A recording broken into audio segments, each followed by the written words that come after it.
Assalamualaikum warahmatullahi wabarakatuh. Waalaikumsalam warahmatullahi wabarakatuh. Halo teman-teman, kembali lagi di podcast Addictivers. Bersama aku, Fiantika Putri Khairani, aku dari SMK IT Insantoda. Dan di sini aku bakal ngobrol santai, tapi tetap inspiratif buat kita pahami. Nah, aku bakal ngobrol sama seorang guru ya keren banget. Soalnya di belakang layar tuh aku sempat ngobrol sebentar, perkenalan ya Bapak Ibu. Nah itu aku kagum banget dengan ceritanya. Nah pasti kalian penasaran kan, siapa sih gurunya gitu. Nah aku bakal perkenalkan ke kalian semua. Yang pertama ada Ibu Aryati. Halo Ibu Aryati, apa kabar? Alhamdulillah. Nah Ibu Aryati ini dari SMA 2 Kota Bogor dan satu lagi ada Pak Hafid. Pak Hafid, halo. Halo kakak. Alhamdulillah baik. Luar biasa ya kakak. Sendiri sehat? Alhamdulillah aku juga baik. Udah sarapan juga kok. Udah sarapan ya? Udah. Sudah bisa fokus berarti ya? Alhamdulillah Oh, sudah. kita juga fokus ya Bu ya dari tadi ya. Nah, Fokus tapi santai ya. Ya. Bapak Hafid ini dari SD Kreativa Kota Bogor ya. Kebetulan sebelahan ya sekolahnya. Kita tetanggaan. Kita tetanggaan. Dibatasi oleh tembok Cina. Tembok Cina, bukan tembok cinta. Cinta ya, Cina iya gitu. Insya Allah. Sebenarnya tapi baru pertama kali ya Bu kita ketemu ya. Itu kakak kepada Adik. adik. Oh, Karena iya. saya SMA, kemudian adik SD. SD. Insya Allah kan temboknya tembok cinta. Tembok cinta, kasih sayang ya. Nah, kepada beta. Itu lah. Nyanyian dong itu Mbak ya. Oke, baik. Oke, nah kan Bapak Ibu nih seorang guru yang ibaratnya ngajar seorang Gensi sama Alpa. Nah, Gensi ibaratnya zaman sekarang nih, boleh nih kalau misalnya kita deskripsiin siswa sekarang tuh kayak gimana? 3 kata aja. Dari siapa dulu yang duluan? Sweet Bu. Iya. Oh iya siap. Paling tua ya. Iya. Yang paling senior aku nggak dapat. Senior. Oke, 3 kata positif untuk Gen Z zaman sekarang. Kreatif, kritis, dan adaptif. Iya itu aku pernah tertib. Wah benar ya Kak. Iya aku masih SMA. Oh, SMA. SMA ya. Kalau misalnya Pak Hafid gimana? 3 kata ya. Yang pertama random, unik dan kreatif. Kok random? Kenapa random? Karena setiap hari ada aja. Random ini positif loh ya. Iya. Jangan dimaknai yang negatif. Ada aja tingkah laku, kejutan dari mereka gitu. Karena ya tidak kita duga gitu. Jadi random gitu. Sifatnya random anak itu ya. Saya berarti gen apa tuh Alpha ya? Gen Alpha ya. Oh, Enggak, maksudnya ngajarnya. Bapak sendiri, Kalau udah milenial saya mah milenial. Surya. Iya, tadinya saya mau protes kok, mau bilang Gen Z atau Gen Alpha disuruh. Murid saya Ya bolehnya. Oke, iya. Kalau misalnya Bapak Ibu ada gak sih momen dimana kok saya masih bisa ya jadi guru sampai saat ini kayak saya ngapain sih selama ini gitu. Boleh siapa dari Ibu duluan teh, Bu Aryati. yang pengalamannya lebih banyak ya. Iya, 20 tahun lebih ya Bu? Dari Lebih banget. Iya, ada 2. Tua. Pengalaman dan pengalaman. Oh, Dan iya. hanya lama saja, tetapi banyak pengalaman. Kalau saya masih pembaharuan. Pembaharuan. Nah, apa yang berkesan sekali menjadi guru buat saya dan sampai sekarang saya masih dijalani sebagai guru adalah mengalirkan pahala ke orang tua. Orang tua saya sudah meninggal dan ibu saya adalah seorang guru. Nah, beliau itu menaruh harapan yang besar kepada saya untuk menjadi seorang guru sesuai dengan profesi beliau ketika masih hidup. Iya, sehingga ketika saya bisa mewujudkan cita-cita beliau, maka pahala itu akan selalu mengalir pada orang tua saya. Berarti inspirasi ibu itu orang tua ibu sendiri. Orang tua saya Aulia Guru. Masya Allah, kalau Bapak sendiri gimana? Saya- Sama. Berbeda. Beda. Karena kisahnya panjang kayaknya kalau saya jadi guru ya. Jadi kalau saya tersesat dalam kebaikan kayak gitu ya. Kok bisa? Bukan tersesat di hutan belantara, Ya, tersesat dalam kebaikan. banyak kebaikan. Banyak kebaikan sekali tadi saya kata Bu Aryati ya. Kita amal ibadah yang terus mengalir itu salah satunya kan ilmu yang bermanfaat ya Bu ya, kalau tidak salah di hadis itu ya. Nah kita memberikan ilmu yang bermanfaat untuk dia kepada murid kita. Nah mungkin saya karena dulu itu saya kuliah beda sama sekarang ya profesi. Beda jurusan. Beda jurusan aja dulu. Kalau Bu Arti mungkin udah dari dulu ya Bu ya. Kalau saya ke yang lain dulu sampai sekarang gitu ya. Apa namanya? Dari mulai kuliah itu di gizi masyarakat dulu Di mana itu? gizi di PB ya. Oh, di Kemudian Masya Allah.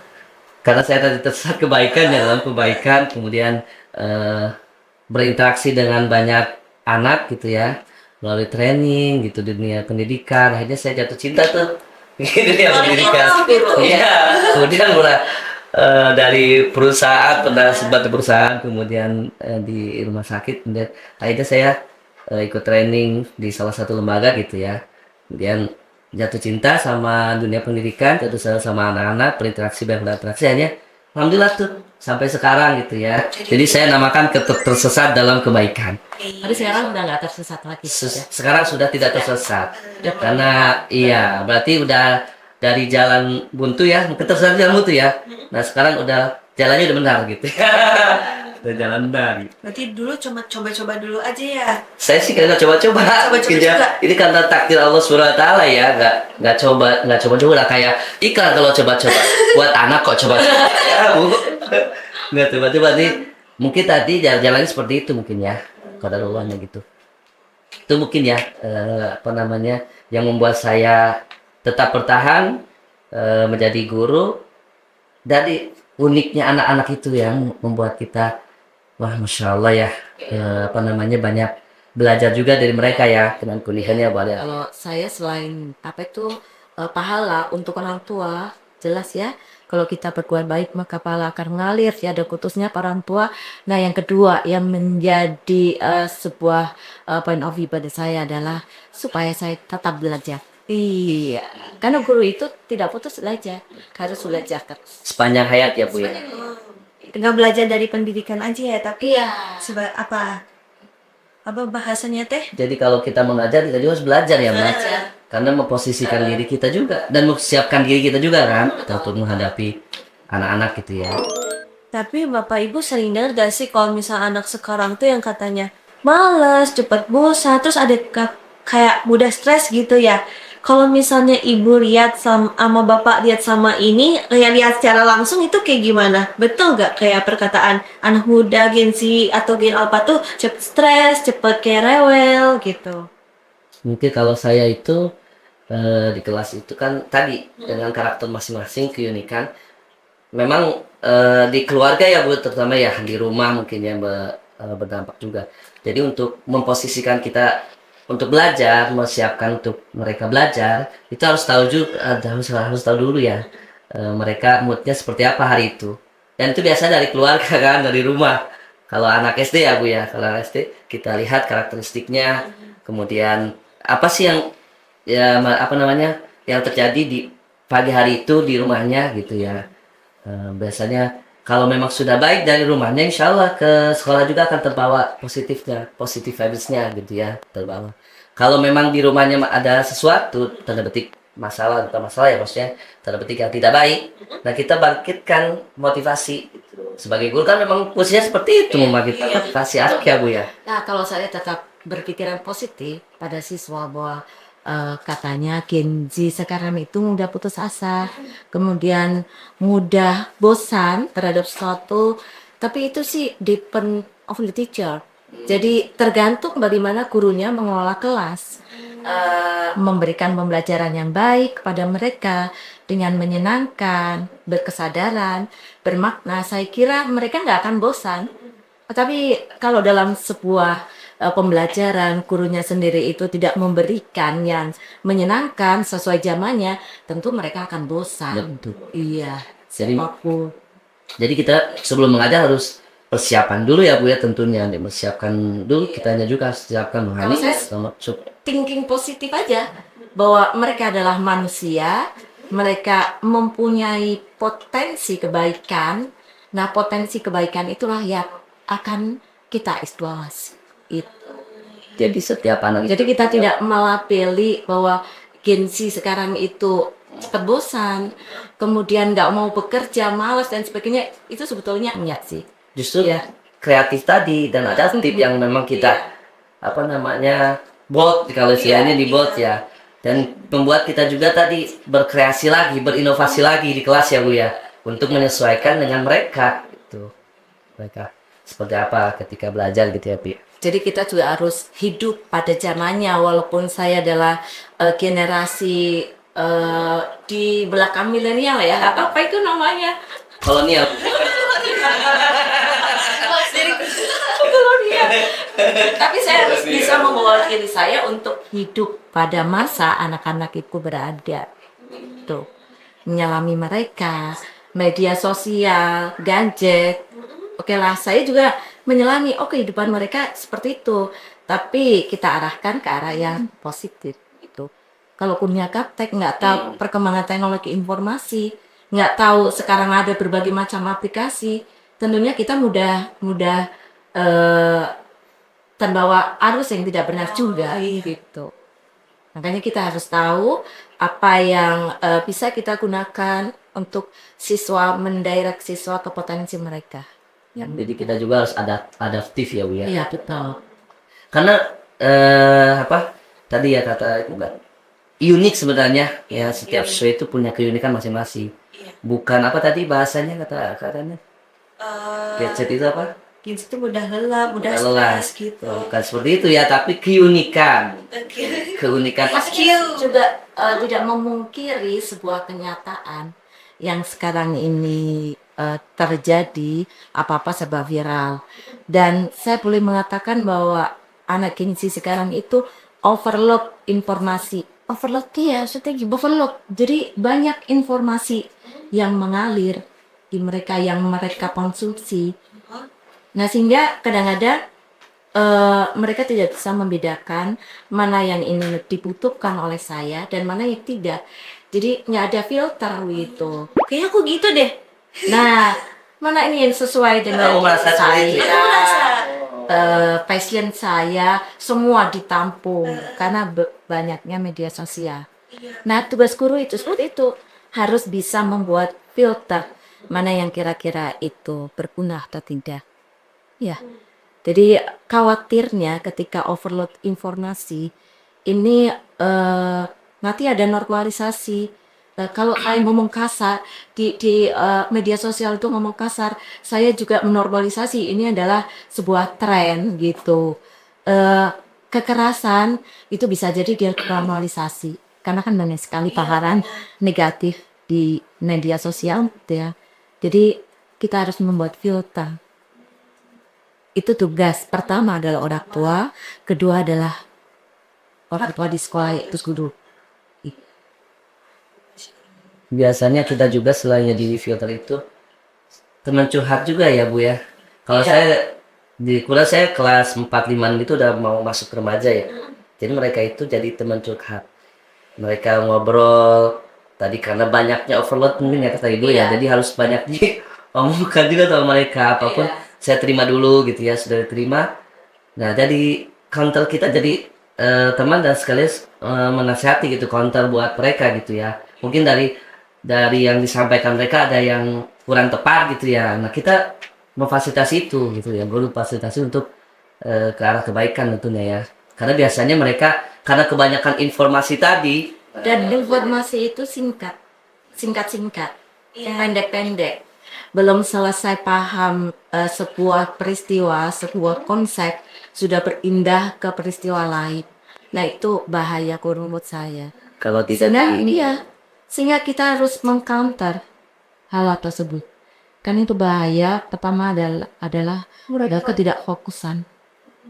Karena kan sekarang mah tuh udah ada namanya tuh Reels IG atau suka scroll TikTok, pasti banyak informasi dari sini. Ya juga ya, walaupun informasinya adalah positif, tapi ketika ditayangkan hanya sekian detik, dan itu banyak, itu kalau menurut saya guru biologi ya, itu ada sebuah jembatan sinapsis di syaraf-syaraf kita yang sudah terhubung itu akan terputus-putus lagi oleh karena informasi. betul Bu, saya juga sama pengalaman. Soalnya efeknya adalah tidak fokus. Betul. Itu biasanya di YouTube itu ada short ya namanya. Iya, ada Yang short. anak-anak Gen sekarang gitu ya sini. Biasanya nonton itu tuh. Short. Jadi benar kata ikut terputus-putus informasinya. Nah, ini kalau terputus kan tidak utuh ya si informasi tersebut. Nah, tugas kita sebagai orang tua kayak guru, nah menyambungkan kembali tuh informasi itu. Kalau yang bagus berarti sambungkan yang bagus, yang tidak baik ya kita counter tadi. Itu efeknya selain tadi remaja tidak fokus. Yang kedua adalah mereka itu ingin sesuatu yang serba cepat. Instan Instan, udah makanan mereka instan, kemudian informasi mereka juga instan. Jadi hidup dia ingin yang instan. Nah ini membahayakan menurut saya. Ya. Aku sebagai pelajar juga relate sih Nah, sama gimana, dia. Ria? Kayak dimana kalau aku kan ini ya anaknya suka banget nge-scroll TikTok. Jadi dimana tuh fokus aku gak fokus kalau belajar di sekolah, cepet ngantuk lah gini. Aku pengen tahu cara solusi biar apa namanya nggak banyak informasi, biar nggak terlalu apa sih namanya, Hmm, biar nggak terlalu pengaruh ke aku itu gimana caranya? Pertama karena ibu sendiri sebagai guru, berarti ibu harus mengemas pembelajaran tersebut di dalam kelas yang memungkinkan siswa itu untuk bisa berkonsentrasi. Pertama adalah pembelajaran yang menyenangkan, ya. Atau kita sebut dengan deep learning, senang ya.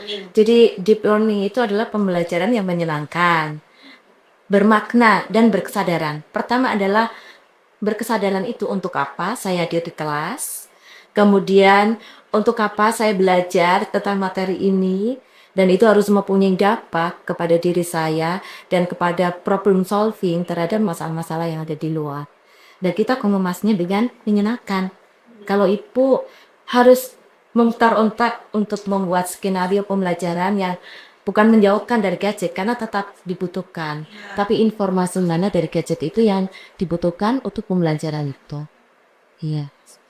Jadi ketika mereka sudah merasa bahwa materi ini penting buat saya, bermakna buat kehidupan saya, maka mereka akan mengulik informasi-informasi dari manapun, dari internet, boleh dari buku, boleh kemudian mereka berkunjung ke perpustakaan, coba iya, atau mereka melalui guru-gurunya informasi tersebut. Nah, saya harus bisa mengemas itu ingin baik.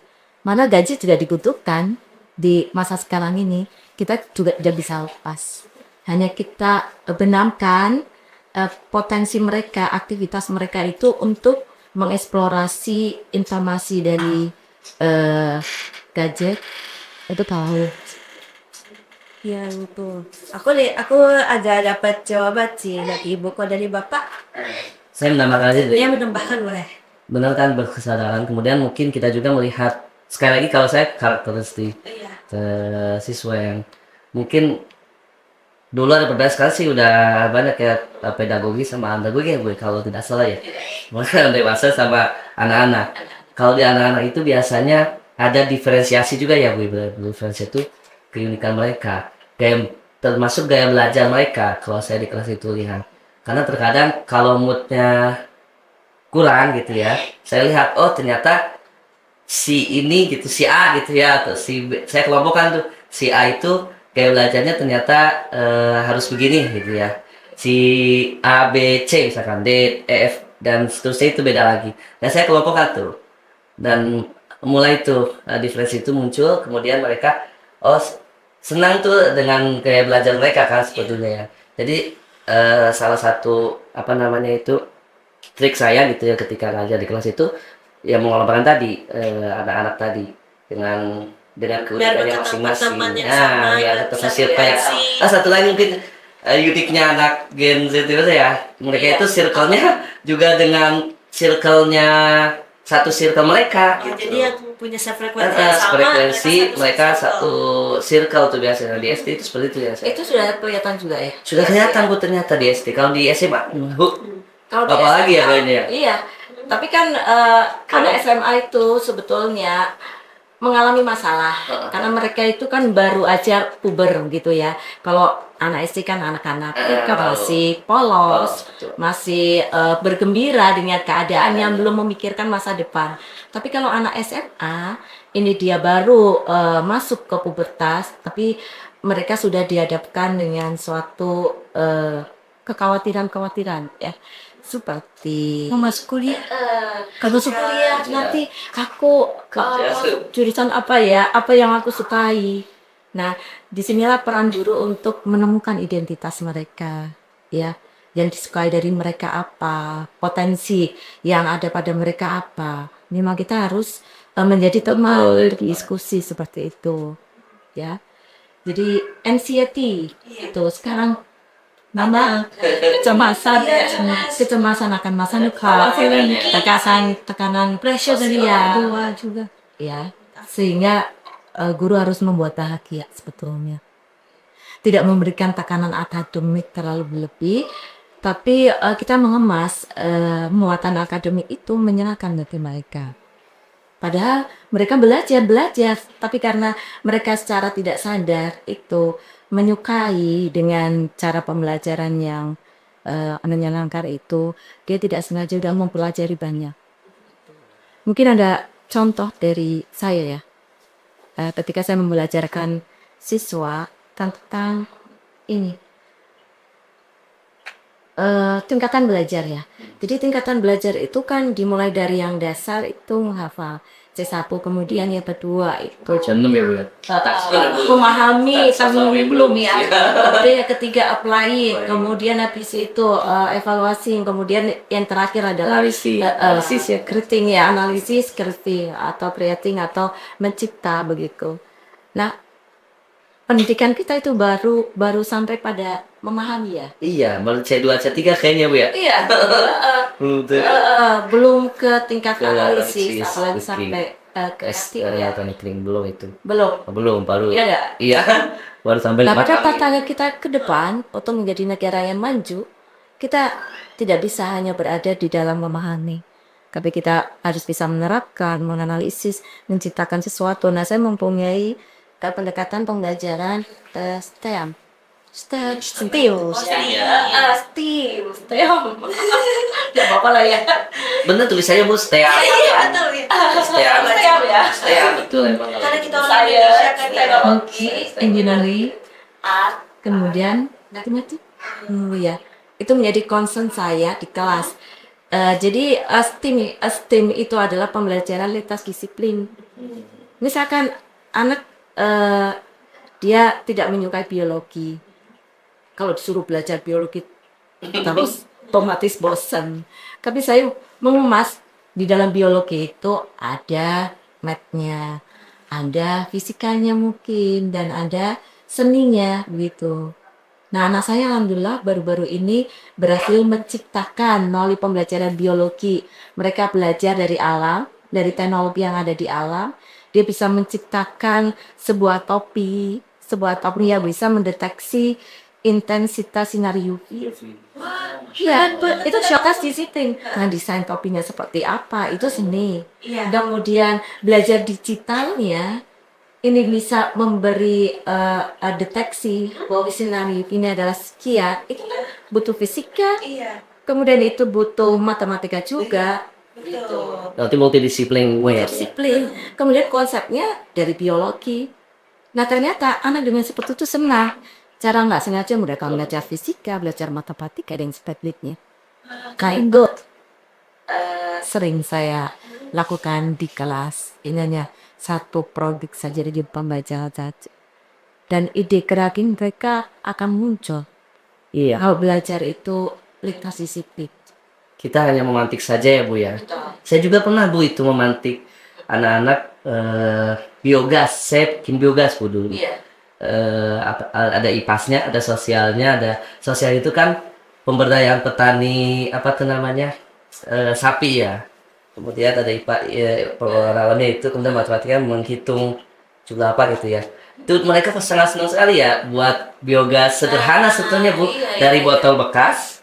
Dari botol bekas gitu ya, botol bekas kecil sih ukurannya, kemudian beli pipa kecil, kemudian kita masukkan kotoran sapi ya, sapi yang ada di kandang dekat sekolah ada, kita cari juga sosial banget tuh ya. Nah itu mereka senang meskipun bau segala macam, ternyata ada dampaknya, berdampak gitu Bu ya.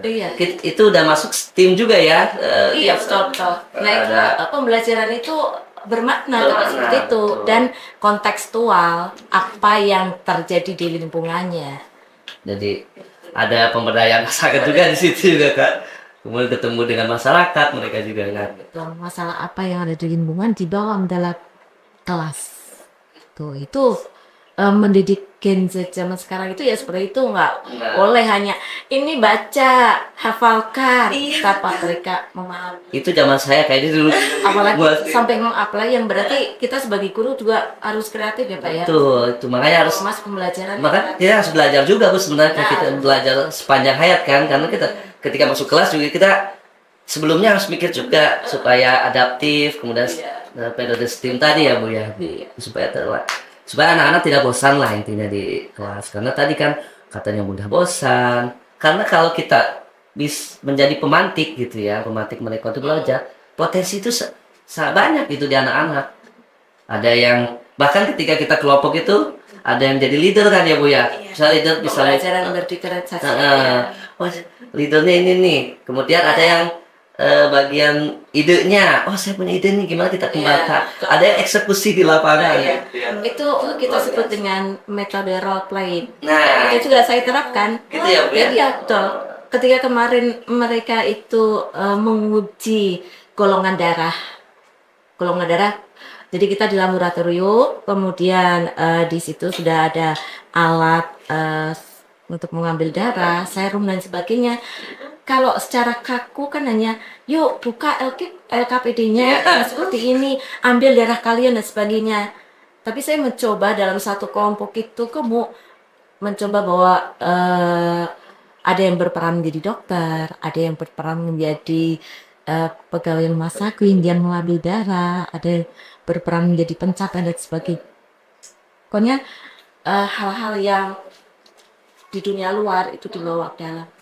Akhirnya malah keren itu. Jadi kan nggak hanya ngebayang-bayang, dulu mah kan masih ngebayang-bayang Bu ya, baca bayangin. Kalau sekarang kan udah langsung, tadi role play tadi kan udah Role play, iya. oh saya udah mengalami ya, saya gitu langsung mengalami. Dan potensi itu ada di mereka kalau kita bisa sekali lagi memantiknya. Jadi tugas guru juga saat ini bisa memantik Potensi anak sekarang itu lebih besar daripada zaman saya dulu. Gimana tuh kok ibu bisa ngerasain kayak gitu? Merasakan Merasa bahwa mereka potensinya besar. Ketika diberikan tantangan, mereka bisa menyelesaikan masalah dengan cara dia, gitu, dengan cara yang kreatif. ya, menurut aku sendiri ya, kalau belajar itu lebih seru kalau saya dapat ilmunya dapat dari buku, tapi kita mempraktekkan jadi gampang langsung masuk ke otaknya tuh gampang. Nah itu berdampak tadi ya Bu ya, pembelajaran Jadi kalau bermakna. Iya. Mbak. Kalau misalnya lagi ujian, ini apa? Dulu aku pernah kayak gini-gini. Oh, berarti ini jawabannya. Iya, mengalami. Jadi gak gampang lupa juga karena ada momennya. Oke. Jadi aku kan pengen tahu, Bapak nih dikenal sebagai guru terkreatif saat mengajar. Tuh kok bisa dibilang guru terkreatif sih? Sebenarnya kalau kreatif itu dari pembelajaran kita ya, maksudnya kita belajar juga sama orang lain tentunya ya Bu ya. Jadi kreatif itu kita banyak membaca, banyak melihat orang lain. Karena saya dulu sebenarnya banyak bukan ada, saya banyak belajar gitu ya. Pertama saya di Al-Azhar itu seperti ini gitu ya. Kok sebutnya kayak nggak apa-apa lah sebenarnya kita. Kemudian saya di sekolah alam. Sekolah pertama itu School of Universe namanya.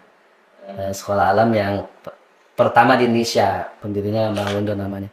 Dan di situ banyak belajar tentang cara memanfaatkan potensi anak, termasuk di memberikan pengalaman yang bermakna sama anak. Nah, saya kenapa terapkan juga di sekolah sekarang kan sekolah Islam terpadu yang lebih ke sekolah Islam terpadu kan. Mungkin genrenya berbeda. Jadi saya itu banyak belajar di genre sekolah yang berbeda-beda Bu. Ya, berbeda-beda, ada yang sekolah alam, ada yang sekolah Islam terpadu. Memang genre tapi banyak belajar di situ. Saya juga terinspirasi selama ke bawah guru itu banyak belajar, dan ternyata saya banyak belajar juga gitu. Dengan genre yang berbeda itu banyak yang saya bisa ambil dan terapkan. Misalkan di Kreativa tidak ada pembelajaran seperti ini, saya terapkan tuh ternyata cocok nih. bukan cocok lagi, maksudnya saya terapkan ternyata masya Allah gitu, inputnya outputnya ke anak-anak luar biasa. Tadi lebih berpengalaman kan, tadi seperti tadi saya buat biogas, kemudian membuat saringan filter air gitu ya. Saya lihat di YouTube tuh, di YouTube di ini filter air yang air keruh dari kolam. Ada kan di sekolah ada kolam tuh, ada kolam kecil keruh kan ada itu. Jadi jernih tuh ya. Anak-anak kan wow, padahal itu ada kelas 4 kelas 5 loh. Wah, Iya. kok jadi bening ya? Padahal udah ada ilmunya kan gitu ya. Jadi kan betapa gitu. Nah, saya belajar itu juga, banyak belajar sama teman-teman gitu ya, sama sekolah gitu, lihat ya, sama institusi yang sudah saya apa namanya di dalamnya gitu ya, dan di dalamnya saya bawa juga terapkan ke sekolah-sekolah gitu yang ada gitu. Dan alhamdulillah sih cocok gitu ya, alhamdulillah bisa bisa diterapkan dengan baik, apalagi usia-usia mereka ya, usia mencoba. Dan Iya. banyak, kalau di SD banyak bermain juga Bu, jadi saya kalau di kelas itu kan, kalau apa namanya, setidaknya ada media gambar, minimal ada gambar atau apa aja, mereka itu harus bergerak anak-anak itu. Kalau nggak bergerak kita di bete, bosen Bu. Ada Karena itu kan memang usia anak SD itu adalah usia bermain, apa pedagogi tadi anak-anak iya. bisa. Kalau SMA ya kadar bermainnya sudah Jadi ada perbedaan pedagogi. Nah, kalau saya bagaimana supaya kita bisa menjadi guru kreatif? Sama. Jadi kita harus belajar juga, belajar dari siswa yang kita hadapi. Jadi bukan hanya siswa belajar dari guru, tapi guru belajar dari siswa juga sama. Kemudian supaya siswa menjadi kreatif, saya sering menerapkan juga di dalam kelas, yaitu suatu metode pembelajaran problem solving lah, PBL, problem based learning. Ini project based learning ya. Oh, problem based Iya. Kemudian problem based learning itu menuntut mereka kreatif gitu. Jadi jangan siswa itu hanya diberikan sebuah konsep-konsep, tetapi kita awali dari permasalahan yang terjadi di lingkungan mereka seperti apa. dipantik lagi berarti ya, dia dipemantik lagi kan. Misalkan kita belajar tentang sirkulasi darah, peredaran darah, pasti kita kaitkan dengan penyakit-penyakit yang berkaitan dengan asam lambung, dengan darah dan sebagainya. Nah, kita berikan pertanyaan-pertanyaan yang memantik mereka begitu. Biar Ya, cara tahunya tuh Kenapa tinggi. sekarang itu eh, banyak siswa mengalami obesitas misalkan karena apa? Kenapa penyakit tertinggi di Indonesia itu adalah penyakit jantung gitu. Maka mereka akan selancar sendiri, kan konsepnya. Jadi itu berdasarkan teori pendidikan, itu adalah teori konstruktivisme. Berasal dari masalah, kita berikan kepada mereka, kemudian mereka membangun pengetahuannya sendiri. Bukan kita memberikan teori pada mereka. Yang kedua, supaya kreatif lagi, metode pembelajaran yaitu project based learning. Mereka bekerja di dalam kelompok, berkolaborasi untuk membuat suatu ide baru, produk dan sebagainya. Dan itu lebih mengena ya Bu ya. Yang saya saat juga sama, lebih mengena itu sama sama anak-anak gitu ya, Insya Allah. Ada anak berkreasi dengan kreasi sendiri, bisa menciptakan leadernya gitu. Mungkin leader memandu, nih kamu ini kerja ini, aku ada idenya nih, nah gitu. Oh, kamu aja yang mimpin. Nah gitu. itu saya suka banget tuh Bu, kalau lagi ngajar begitu anak-anak. Daripada saya ngobrol ya metode ceramah lah. Iya. Metode ceramah, anak-anak lebih beda ceramah itu. Metode ceramah itu metode instruksi. Silakan kerjakan halaman. Itu udah nggak zaman juga. Nggak relate lagi tuh zaman saya tuh terakhir kayak zaman saya gitu. Sampai saya terakhir begitu Bu. Paham penghapus. Aduh. Nggak paham. Jebret.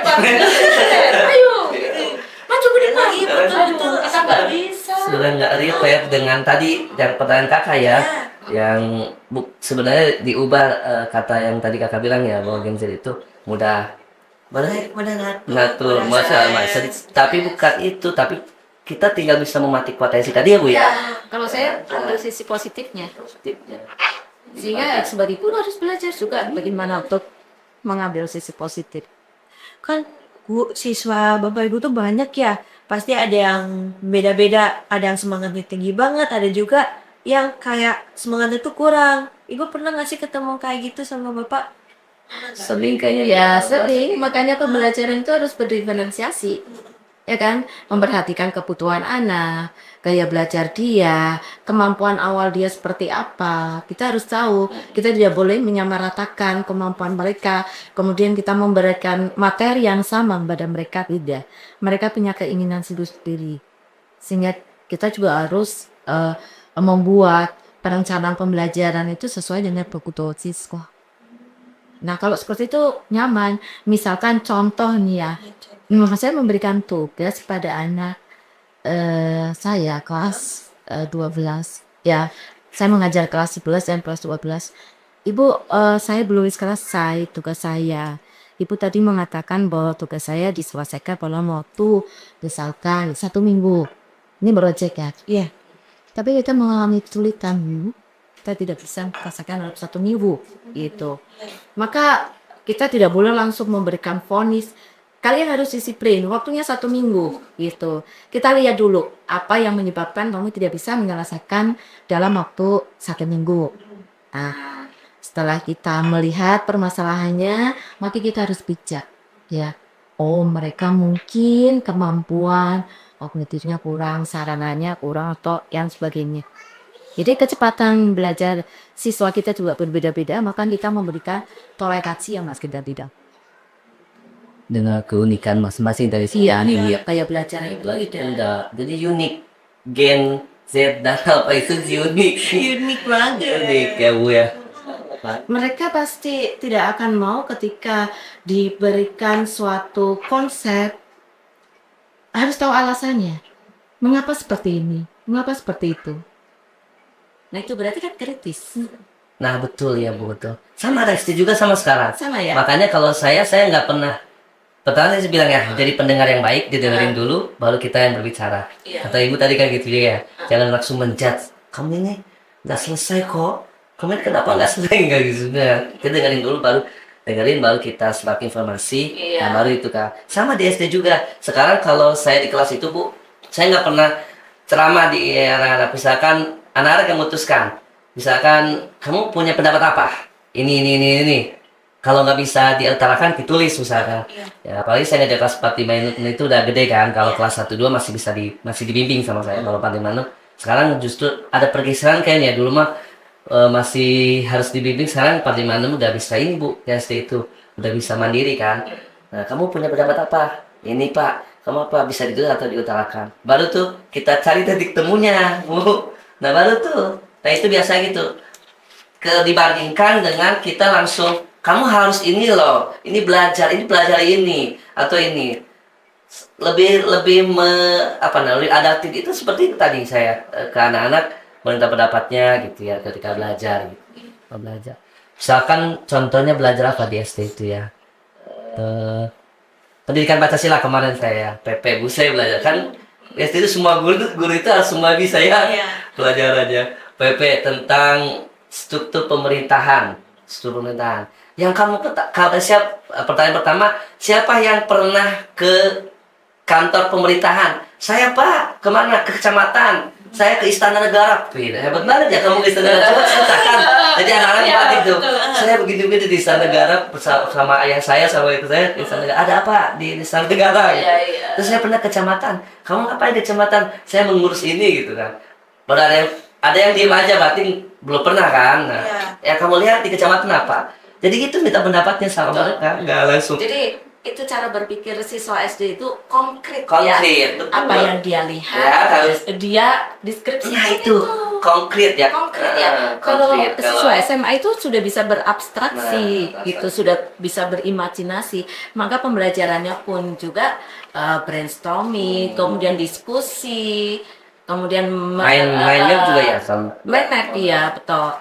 Nah seperti kemarin ketika saya belajar biologi, belajarkan mereka tentang struktur tumbuhan, nggak mungkin saya beri ini bukunya buka halaman sekian pelajari jaringan pada tumbuhan adalah seperti ini. Dulu itu ya. Nah sekarang seperti ini. Nah teknologi kita ini bermacam-macam. Kamu tahu nggak bahwa teknologi yang diciptakan diciptakan oleh manusia sekarang. Lihat Cina sedemikian majunya. Mereka itu belajar dari alam loh, nak. Itu. Nah, sekarang apa? Yuk, kamu bisa menciptakan suatu ide teknologi apa dari tumbuhan. Itu bermacam-macam, Pak. Bahkan saya sampai catat ini. Masa. Catat ini. Oh, ya. Bu, saya mau menciptakan sebuah hybrid temporal light view katanya. Yaitu saya ingin udah, membuat kalau bahasa Indonesia futuristik itu udah itu masa depan. kemampuan abstraksi mereka Oh, ya. ya. Iya. Wah, keren banget. Berkira udah masa depan. Apa itu konsepmu katanya? Bu, tahu nggak?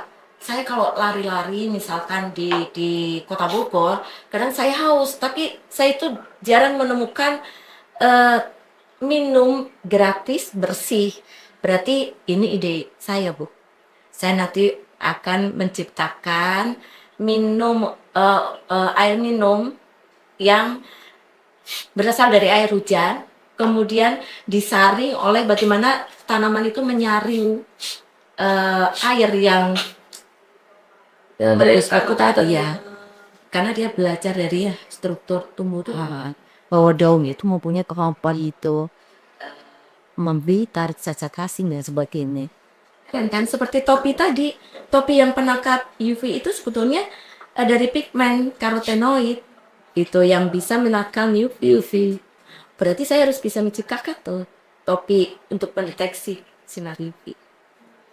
Itu topik kalian banget sih. Ya, Ada di YouTube saya. oh ada. Ada. Nama YouTube ikon Pak? Hah?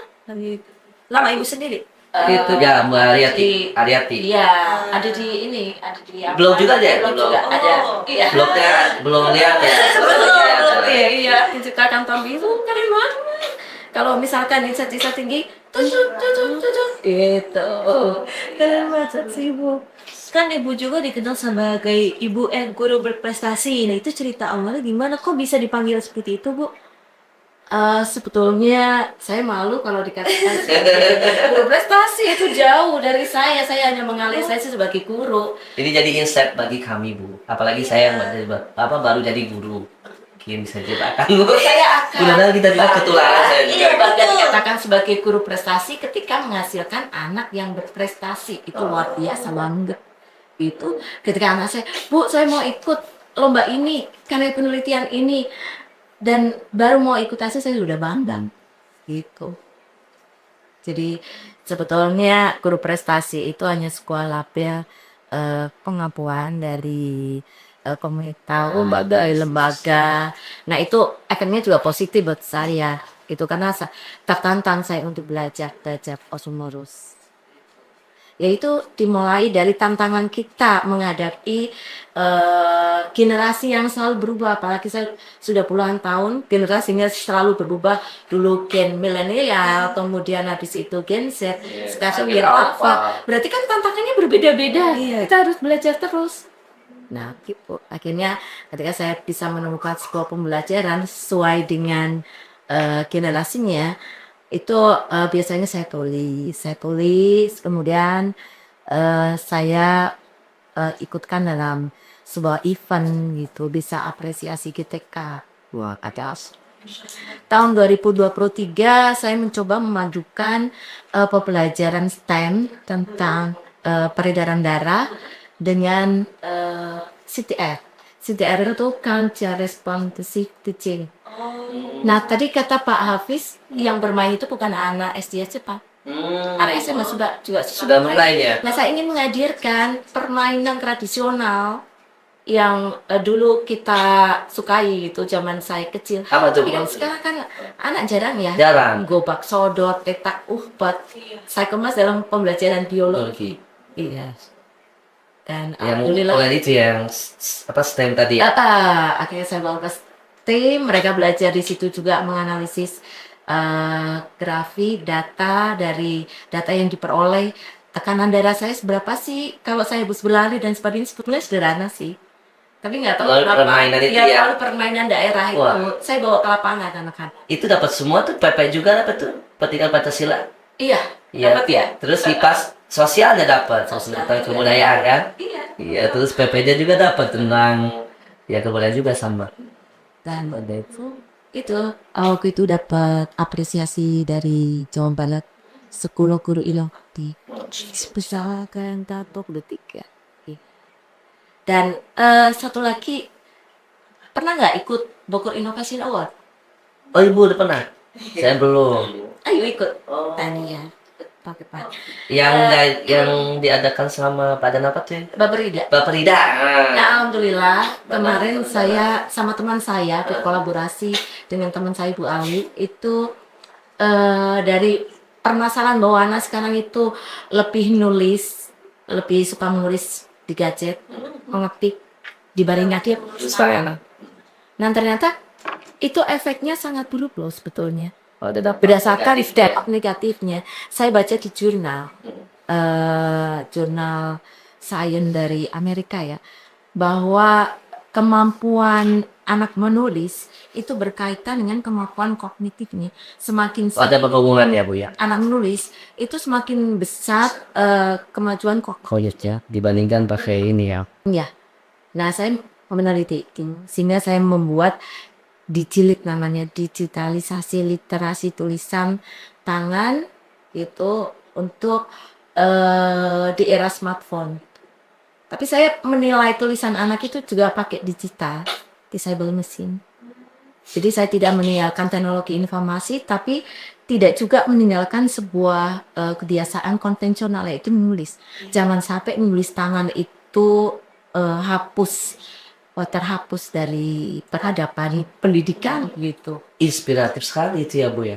Saya juga kemarin pas ngobrol sama orang tua, Pak Afid ada worksheetnya. Saya biasanya sekarang menghindari worksheet yang langsung di ini. Saya minta anak-anak itu menulis soal yang saya tulis kembali. Saya nulis papan tulis, meskipun tulisan saya juga nggak bagus ya. Karena belajar juga sama anak-anak. Kadang nulis soal juga. Kok banyak kayak gitu Pak sekarang? Karena saya lihat Bu, ke orang tua kan, anak-anak kelas 4, 5, tulisannya Masya Allah, tabarakallah saya bilang ya. Bagus apa? Ini yang bagus banget. Baca. Bukan masalah bagus dan tidaknya, susah kita baca.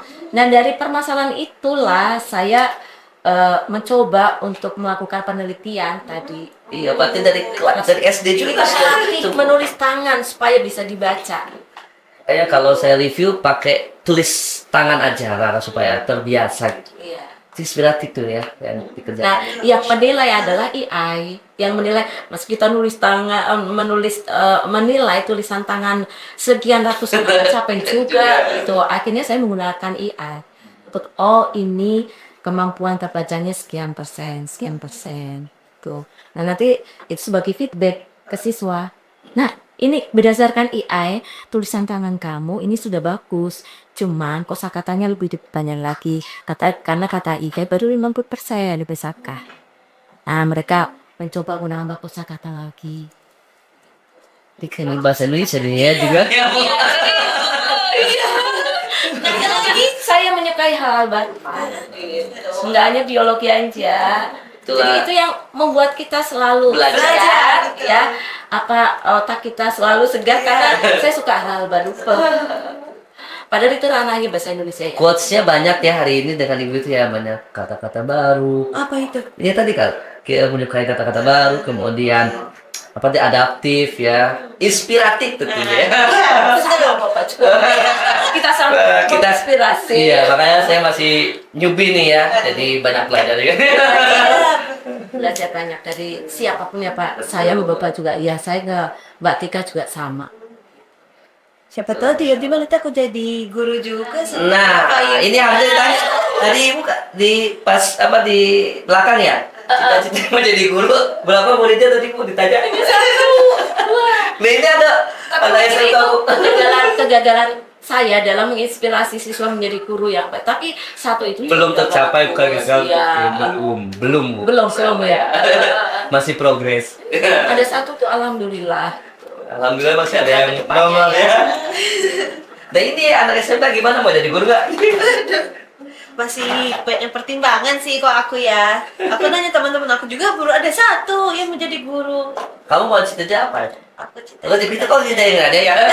Pak Hafiz dalam perjalanannya ternyata menjadi guru. Iya. Padahal dari awal emang kalian Iya, jadi ahli gizi. Iya kan? Iya. Yang polemik juga Bu, ahli gizi dengan guru. Guru polemiknya kemarin kan. Sekarang ahli gizi polemiknya. Ya. Udah itu Pak, cut juga itu. Dan nanti kita tidak tahu ya, zaman berkembang, guru itu akan dihargai secara finansial dengan sangat bagus.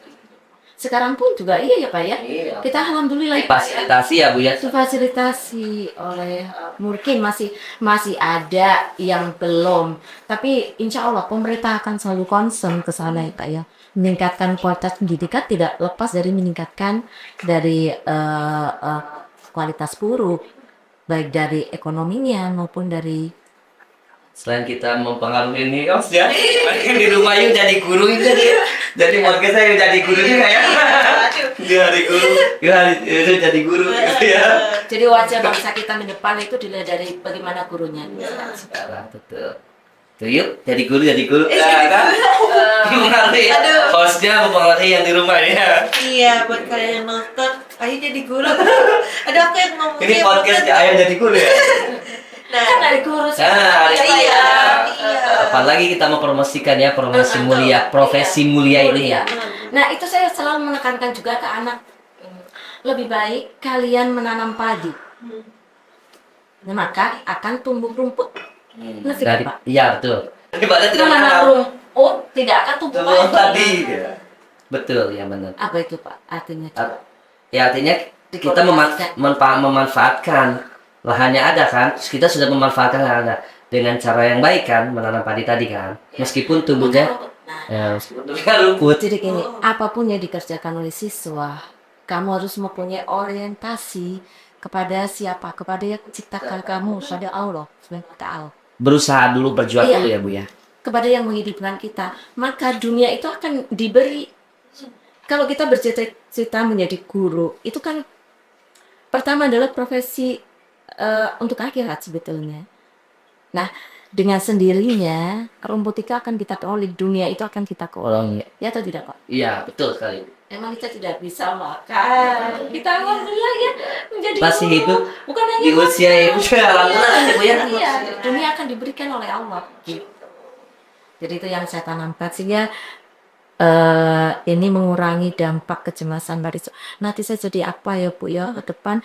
Lakukan untuk akhirat. Kamu menjadi apa yang terbaik dari potensi kamu. Insya Allah kalau fokus kamu adalah akhirat, kamu akan mendapatkan dunia. Padi itu adalah akhirat, kemudian rumput itu adalah dunia. Rumput akan mendapatkan. Ya, Lebih baik lagi ada padi juga, iya. di samping ada rumput. Iya. Iya, harus Kalau balance gitu Bapak ya. nanam rumput di lapangan nggak pakai apa Betul. orientasinya dunia, Dunia pasti. nggak bakal. Betul. Akhirnya dapatkan. Tapi Bapak Ibu pernah gak sih ketemu sama murid yang bikin Bapak Ibu tuh mengubah pandangan Bapak Ibu sendiri? Ketemu murid kayak, oh sama ini aku salah apa sih memandang dia kayak gini. Pernah kayak Bapak Ibu? Saya dulu. Iya. Ya. Bapak silakan ada cerita. Sebenarnya tadi saya kembali lagi ke keunikan masing-masing saya. Ada beberapa murid ya yang bukan mengubah pandangan. Kok anak ini seperti ini ya, gitu ya. Kok anak ini gini, bukan nakal atau apa ya maksudnya. Tapi saya selalu positif di kata Bu Alet, selalu positif. Yang positif, guru itu diajarkan tuh, masya Allah ya positif thinking terus kan. Iya. Ini kayaknya ada sesuatu bukan aslinya dia gitu ya, mungkin ada sesuatu. Saya kulik tuh, maksudnya ditilik apa sih yang penyebab dia sampai jadi seperti itu gitu ya, sampai ada sesuatu yang tanda petik lah gitu ya. Apakah dari keluarganya, apakah dari lingkungan rumahnya atau apa. Ternyata memang setelah saya lihat beberapa murid, ini satu contoh aja kasusnya, itu kita dari keluarganya ya ada seperti ini gitu ya. Oh berarti solusinya, kalau saya nggak bisa ada solusi, saya diskusikan dengan guru yang lain atau dengan pihak-pihak lain ya. Itu ada tuh saya nemukan. Jadi tidak mengubah pandangan, tapi justru tadi lebih membuat saya untuk lebih mengerti dan positive thinking menghadapi si murid tersebut. Tidak mengubah pandangan karena memang ya guru itu tadi kita banyak belajar gitu ya, belajar mengenai karakter, belajar apa namanya pembelajaran. Nah kalau pembelajaran tentu ya, tapi karakter orang juga kita belajar gitu ya Bu ya. Nah itu saya punya kasus seperti itu. Jadi saya bukan mengubah paradigma saya untuk udah mungkin nggak jadi guru atau apa gitu ya. Tapi justru tertantang untuk menyelesaikan masalah tersebut. Apa karakternya, apa apanya gitu. Nah, kasusnya seperti itu kalau saya. Satu kasus ya. Iya. Kalau saya mempunyai prinsip bahwa guru butuh manusia. Dan manusia itu harus belajar dari mana saja, walaupun itu kepada anak kecil, pada muridnya sendiri. Nah, saya menemukan waktu itu ketika saya misalkan dihadapkan sebuah problematika, gitu ya. Saya merasa dunia ini sempit, kemudian nggak ada yang peduli dengan saya dan sebagainya. Tapi begitu saya menemui murid dengan problematika yang lebih besar daripada saya merasa di situ langsung pikiran saya langsung berbalik. Ya Allah, murid dengan keterbatasannya, dia setiap hari masih bisa berangkat sekolah dengan senang. Padahal mungkin di rumah ekonominya lemah. Para tuanya mungkin ada yang broken home. Ada itu saya dapatkan seperti ada yang harus melayani adik-adiknya kan banyak. Ayahnya sakit, tapi dia tetap semangat gitu. Nah itu suatu titik balik di mana saya harus belajar dari dia. Belajar lagi ya. Seperti ini hanya dihadapkan pada problematika yang tidak sebisa dia, tapi saya udah merasa bahwa saya orang yang paling susah begitu. Nah akhirnya itu membuat saya berbalik aneh gitu. Mereka ternyata manusia yang hebat. Saya juga harus misahin sehebat dia. Belajar lagi ya Bu ya. Belajar lagi. Di sama murid kita ya. Sama murid kita Masya Allah ta, gitu. Kan sekarang banyak siswa-siswa juga ya karena zonasi mereka ada ya dari kawan ada komanian biasa saja. Kemudian tetap semangat belajar. Nah, akhirnya di kelas itu saya selalu menghadirkan sebuah cerita kesuksesan eh, seseorang yang sekarang udah menjadi orang berhasil, entah itu pengusaha, entah itu teman saya sendiri. Atau murid kita sendiri ya Bu. Murid kita sendiri yang sekarang sukses dulu dari orang yang biasa-biasa selalu saya hadirkan pada mereka dengan jiwa resiliennya, karakternya yang tidak mudah putus asa, selain menjadi contoh bagi anak-anak dan bagi diri kita juga. Jadi titik sadar saya juga sebenarnya Bu, ketika saya punya murid, ada waktu itu murid bukan sekarang ya, murid yang itu agak temperamen atau apa gitu ya Bu ya. Tapi di satu sisi saya dulu punya murid seperti ini, tapi sekarang saya dapat informasi dari orang tuanya, kemudian juga memfollow IG saya, dia jadi atlet nasional renang. Dulu anak sering tantrum kayak murid saya sekarang ya. Saya punya keyakinan ini anak mungkin unik ya. Saya dan doa orang tua yang besar juga. Kita doa orang tua juga ya Bu ya. Saya berdoa juga mudah-mudahan sih. Saya motivasinya dari yang murid saya yang sekarang jadi atlet nasional itu dulu sering tantrum kayaknya. Ini juga kayaknya punya potensi yang belum kita temukan gitu ya. Dia itu seperti itu kenapa? Kemudian saya banyak belajar juga gitu, belajar sama murid seperti itu kan. Akhirnya saya sadar mungkin nanti karena ya belajar itu kan memang waktunya panjang ya Bu, tidak instan gitu. Lifetime gitu ya. Ini mungkin dalam proses belajar dia untuk menjadi lebih baik gitu ya. Suatu saat nanti mungkin dia nggak seperti ini, akan seperti murid saya yang dulu seperti dia sekarang jadi atlet kan gitu. Potensinya insya Allah ditemukan nih. Jadi punya keyakinan itu. Jadi guru itu punya positif thinking, kemudian yakin gitu, selalu yakin dengan itu ya, Karena itu sinyal ya Pak, ketika kita yakin keyakinan itu akan memancar, sinyal itu akan menuntut Allah dan Allah juga akan memberikan. Betul sekali Pak. Jadi kita insya Allah yakin lah. Jadi tidak ada titik di saya, tidak ada titik anggapan bahwa saya menyerah, enggak, tapi justru ya tadi belajar lagi dan banyak menyadarkan diri kita ya Bu ya. Justru aku juga banyak belajar sama bapak ibu. Sama bapak ibu juga aku pernah ini nggak kayak pahlawan sih, tapi lebih kayak yang selalu ada di hidup aku itu driver Gojek. Nah itu kan aku sering cerita-cerita, suka ngomong. Nah itu juga jadi inspirasi aku. Jadi aku banyak belajar dari bapak ibu, dari driver Gojek. Kalau misalnya hidup tuh ada, pasti kita bisa nyampe impian kita kan. Enggak selalu yang kita pesimis kok. Ih, nanti aku nanti jadi apa ya? Jadi takut gak sukses gitu, gak bisa banggain orang tua. Jadi kalau teman-teman merasa kayak gitu, pasti kan harus introspeksi diri lagi ya Bu. Kayak misalnya mikir, eh, justru bukan karena aku punya kekurangan, tapi aku bisa cari kelebihan biar jadi biar apa namanya ya? Biar bisa kembangin diri kita sendiri lagi, enggak stuck di situ-situ aja. Menurut Bapak sama Ibu, kalau kan tak lagi hari Ibu ya? Hari Ibu. Salah maaf. Hari Ibu tuh udah Hari Ibu. kita nanti ya, buat ada nanti. saya ibu guru kan? Ibu guru. Hari Ibu. Hari bapak guru. Bapak guru udah soal bapaknya. Udah ya. Bapaknya. Kan bapak gurunya nanti. Ya betul. Betul sekali ya hari Betul ya, ibu Pak. guru. Betul sama Bapak Guru. Ya. Itu apa sih bagi kan kita lagi hari guru. Pandangan Bapak Ibu hari guru tuh kayak gimana sih? Pendapat Ibu guru masing-masing. Bapak Ibu guru masing-masing. Sebenarnya saya dulu. Jadi ini ya. Sebenarnya hari guru ini hanya momen ya menurut saya. Momen saja. Ya, setiap hari ya kita jadi guru ya.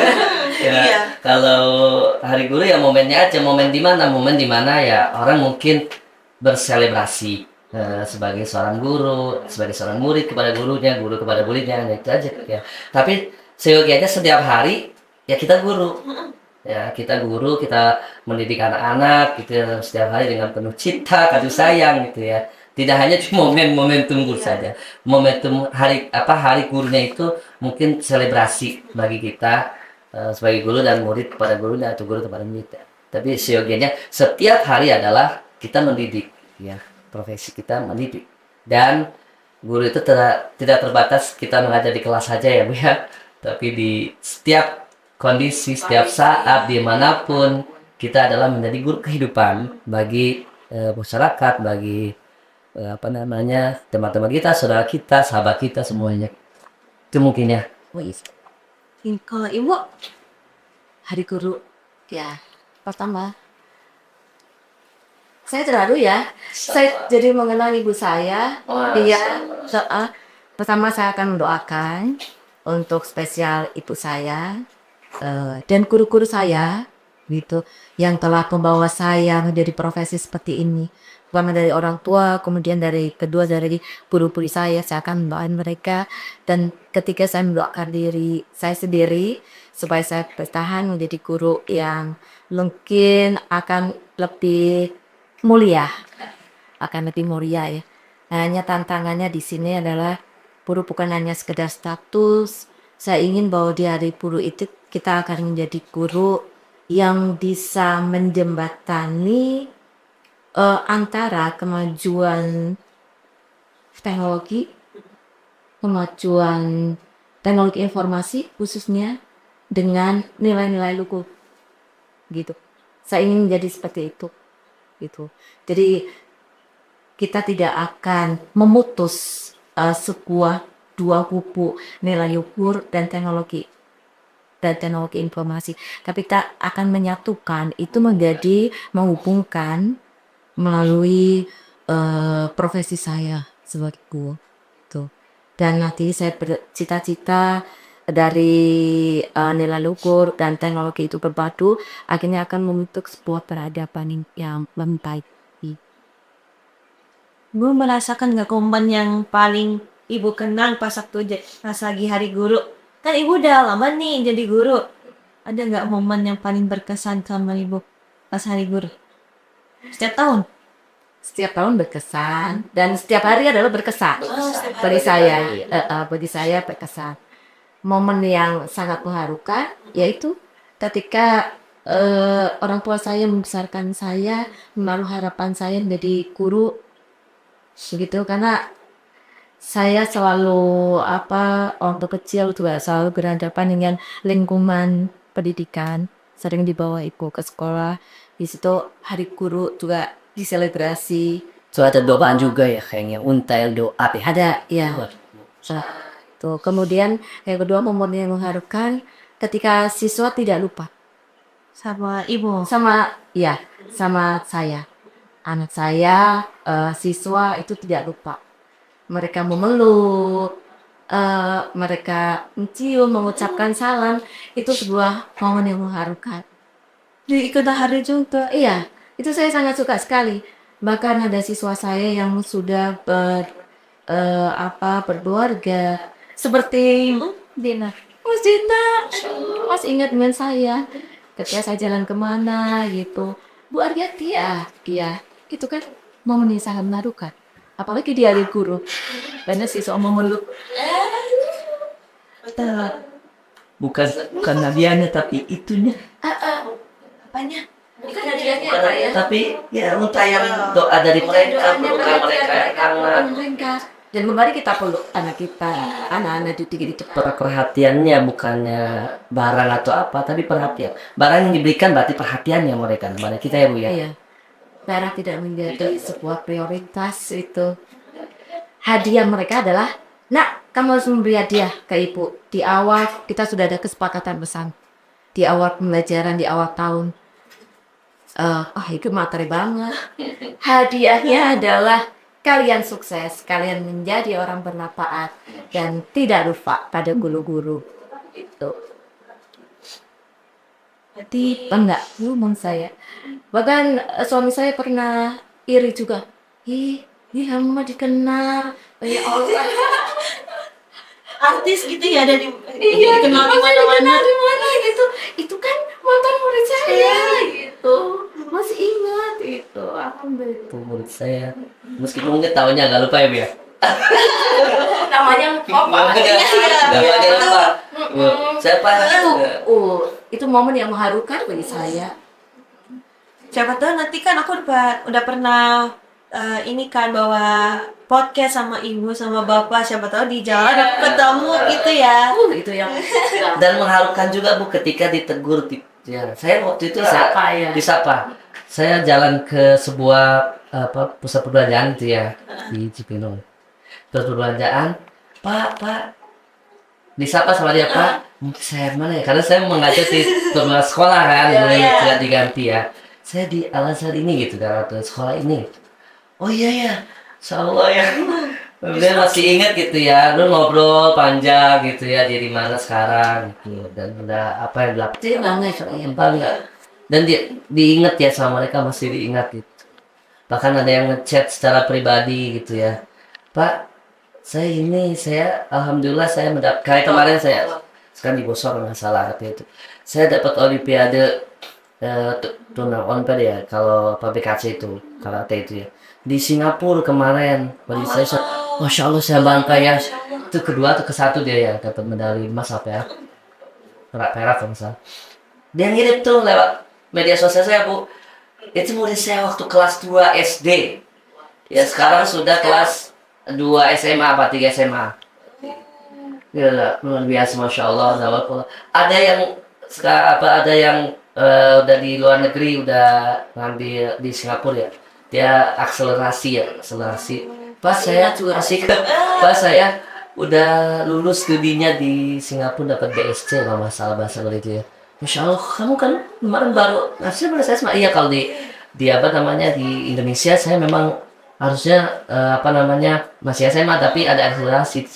Ini suatu kebanggaan Masya Allah ya, ketika murid masih mengenal kita gitu ya. Maksudnya yang membuat kita senang, bahagia, itu adalah momen seperti itu. Jadi aku pernah lihat guru aku di jalan, itu guru SD kok nggak salah. Pas di jalan langsung aku kayak Pak Fahri gitu, kayak excited buat manggilnya. Tapi kan lagi di jalan dia bawa motor, takut kenapa-napa. Jadi Nah, ya harus bisa menciptakan generasi yang sepertinya Pak ya, tidak lupa dengan gurunya. Nah, Bapak tahu Karena tidak ada mantan Iya. guru ya Bu ya. Oh iya, mantan guru kan mantan murid ada. Iya. Pak, program Jawa Barat Pancawalya. Ada.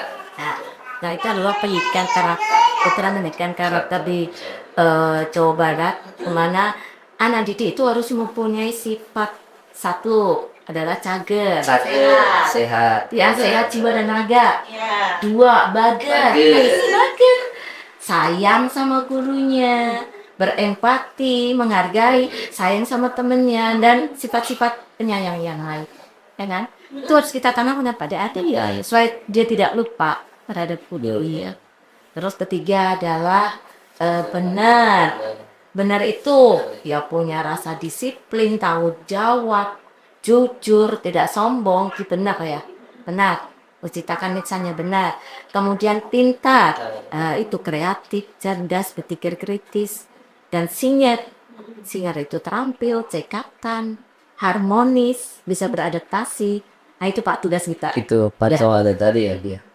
Nilai-nilai luhur itu. Yang Dan harus kita masuk karakter ya, ya harus dibangun. yang harus kita padukan dengan teknologi. Dan ada di kelas ya teknologi harus diumumkan ya, Iya. bukan dihindari. Kalau ini tercipta insya Allah Indonesia itu akan lihat ya kan, bukan hanya impian generasi emas tapi jauh. Jadi bukan hanya melahirkan generasi yang pintar, cerdas, tapi berakhlak juga. Karakter itu ya penting kan itu ya Bu ya. Ya. Sama itu apa kebahagiaan yang masya Allah ya. Selalu seorang guru ya melihat anak didiknya seperti itu, memiliki sifat seperti itu ya. Ya tadi, dan orientasinya zamanannya dunia ya Pak ya. Nanti akan malu, saya nggak sukses, saya persaingannya seperti ini, saya malu menyapa kisah. Ya men, itu apapun profesinya ketika dia bermanfaat, itu namanya sukses. Punya potensi dan bermanfaat. Bermanfaat bagi manusia, itu sukses Pak. Jadi jangan salah persepsi. Salah persepsi. Sukses itu berarti kaya dan sebagainya. Punya jabatan mentereng gitu ya. Itu saya terima juga sama anak-anak juga. Walaupun anak kita mungkin nanti ada yang menjadi driver atau apa, itu kan juga posisi yang bagus gitu, posisi yang sukses, bermanfaat. Semangat generasi sekarang ya. Kan selain kita bahas anak-anak siswa zaman sekarang, pasti ada yang jadi guru, udah yang jadi guru muda atau calon guru-guru di masa depan. Nah, apa sih doa sama harapan Bapak Ibu buat para guru muda sama guru di masa depan? Calon guru lah. Dari Ibu sih, menurut aku, saya kan Ibu udah pengalamannya lama, pasti ada harapan sama doa buat Bapak Hafid ya. Harapannya dari doa kepada tanda doa untuk guru muda dan calon Guru masa muda ya, guru masa depan adalah guru yang dia berada pada zamannya. Mungkin kalau saya nanti 5 tahun lagi mungkin udah tidak mengajar, akan digantikan oleh guru-guru yang lebih berakhlak. Kemudian harapan saya adalah belajar juga bukan hanya materi, tetapi belajar tentang yang menghidupkan. Seperti saya adalah peneliti biologi, yaitu mempelajari tata makhluk hidup dan apa yang hidup, tetapi dekatkan anak itu kepada yang menghidup. Ya. Jadi belajar yang hidup dan yang menghidupkan. Gitu. Jadi harapannya adalah seperti itu. Kita tidak akan menciptakan sebuah generasi yang materialistis, tetapi generasi yang sadar keberadaannya, dia berada di dunia itu karena siapa? Nyawas menota. Jadi keinginannya seperti itu.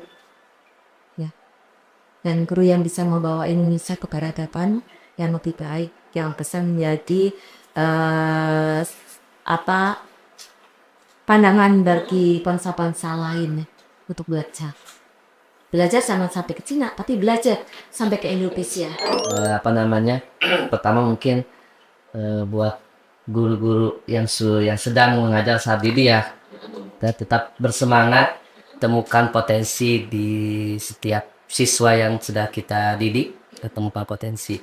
Bagi yang calon guru, tetap positif thinking, menjadi guru itu bagian tugas mulia. Saya juga jadi guru ini karena panggil hati dan tugas mulia juga ya. Tetap semangat bagi guru-guru yang sedang mengajar, guru muda yang sedang mengajar, dan calon guru masa depan tetap menjadi pribadi yang banyak belajar, tadi kata Mbak Tiri bilang ya, banyak belajar, yang guru adaptif terhadap lingkungan, siswa, kemudian tempat kita mengajar gitu ya.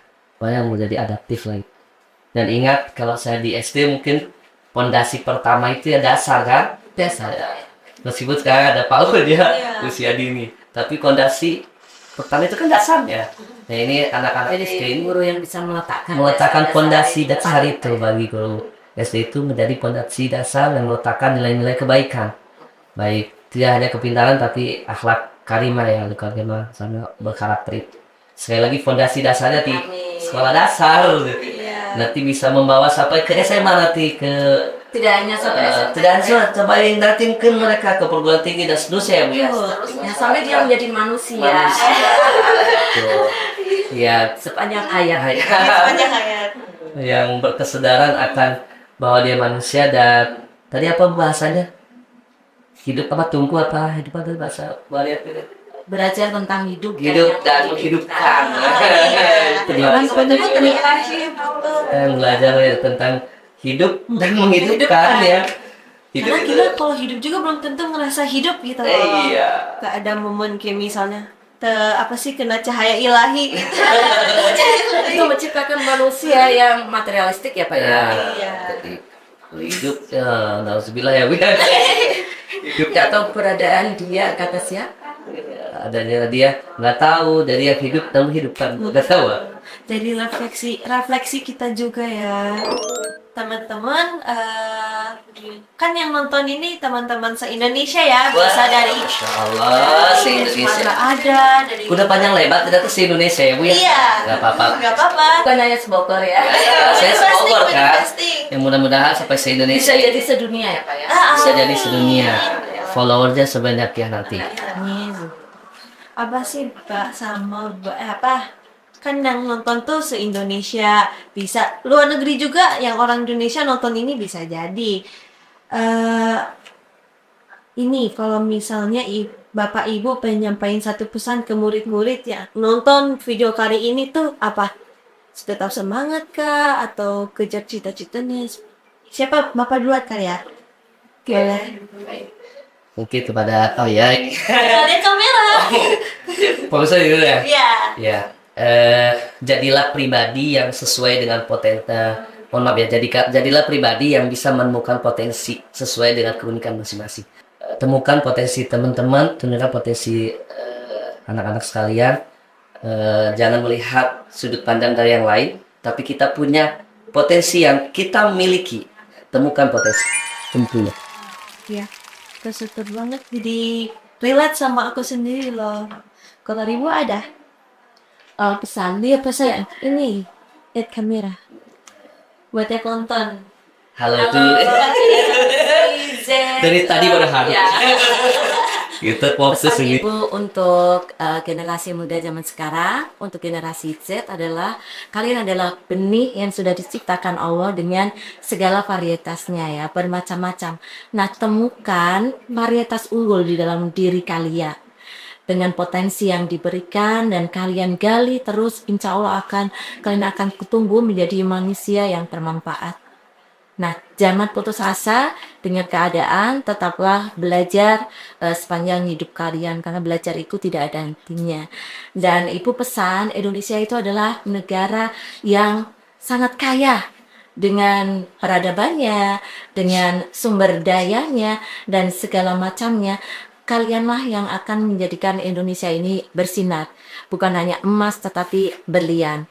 Jadi Ibu titip pesan pada kalian harus mempunyai jiwa yang kuat, mempunyai pikiran yang cerdas, mempunyai akhlak karimah yang baik untuk membawa Indonesia ini lebih baik lagi.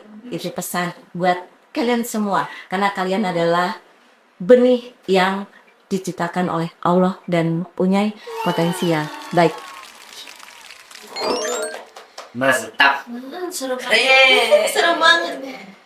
Seru semuanya.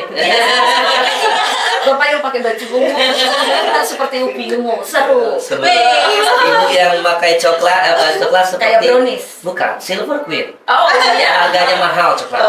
Masya Allah. Kok jadi begini? Gak apa-apa dong. Ini belum satu lagi. Warnanya apa ini? Krem. Apa ya? Apa itu? Pink. Ya. Pink. Keren ini Pak, seperti cappuccino. Kalau cappuccino yang kopinya Iya, selalu bikin kita Selalu menemani kita ya menemani. dalam kesibukan ya. Ya pokoknya itulah. Apa? Pergi ke pasar membeli somai. Cakep. Ulangi dong. Pergi ke pasar membeli somai. Cakep. Somai dimakan bersama Bu Aryati. Harus ada somainya ini kayaknya panitia. Ya. Ayo belajar, janganlah santai. Raih cita-cita sampai langit yang tinggi. Ibu Aryati nih mau pantun juga? Oh ya, pangkunya. Lupa Pak saya. Burung pipit hinggap di atas lembu. Cakep, mantap nih. Teruskan dong. Saya juga mikir. Ya udah deh, makan durian. Tambah biji selas. Cakep. Sekian dan terima kasih. Tingkat cepat ikan gabus. Lebih cepat. Lebih bagus udah lama kita podcastnya ini ya. Iya. Selamat Hari Guru untuk guru-guru Indonesia membawa peradaban yang lebih baik. Selamat Hari Guru tahun 2025. Mudah-mudahan kita para guru menjadi guru yang selalu memberikan dampak dan manfaat kepada murid-murid kita. Kita tidak hanya sebatas mendidik, tapi sedang membangun peradaban. Yeay. Selamat Hari Guru buat guru-guru aku, guru-guru yang ada di sini juga. Aku lebih banyak ngobrol sama mereka, aku tambah banyak belajar. Terima kasih juga untuk ilmunya, makasih. Pokoknya terima kasih untuk guru itu gak ada habisnya. Selalu ada sampai akhir hayat juga bisa. Aku bilang terima kasih gitu. Dah, buat teman-teman, sekarang kita udah di penghujung video podcast ini ya. Terima kasih yang udah nonton sampai akhir. Terima kasih juga udah dengerin dari tokoh inspiratif kita yaitu Bu Aryati dan dan Pak Hafid. Emang Eke cowok lagi ya Bu? Pakai bajunya mana? Iya. Jadi ke ini ya kayak lapis Bogor ya. Ya, icon Pak. Setelah ini nanti di ini sama panitia ada lapis Bogor, ada somai tadi ya. Baik lanjut. Kasih ya Pak Hafid. Sama-sama. Saya bilangnya kakak ya. Terima kasih untuk Mbak Tika. Ya, jangan bosan untuk belajar dan jadilah generasi yang membawa teladan di ucapannya. Katika udah luar biasa nih, Katika udah luar biasa ya. Zaman saya belum bisa saya jadi seperti ini. Cara Kabur ya, Pak, podcast ya? kabur kayaknya udah dekat. Luar biasa ini. Aku bisa aja juga kabur, tapi aku coba buat hal baru. Ah, Biar kayak jadi berarti varian ya. nih, iya. Puasnya banyak Bu. Iya betul. Hal baru. Sepanjang video kayaknya banyak deh quotes-nya. Quotes-nya. Soalnya nggak sih? Dari Bapak juga. Harus di highlight kayaknya ya. Boleh gak sih teman-teman misalnya ada quotes yang paling berkesan sama teman-teman, tulis di komentar di bawah ini ya. Pasti aku juga punya, bukan punya sih, kayak ngerasain kayak quotes dari Bapak itu banyak banget pelajaran dari quotes itunya. Dah, sampai sini aja kali ya. Jangan sampai sini, nanti ketemu lagi deh. Nah, Makanya cukup di video kali ini. Terima kasih ya buat Bapak Ibu, buat teman-teman juga dan dengerin sampai akhir dari obrolan kita yang serius, bercanda. Pokoknya ini jadi bakal momen aku sih juga. Nah, sampai ketemu di episode berikutnya. Selamat Hari Guru. Dadah.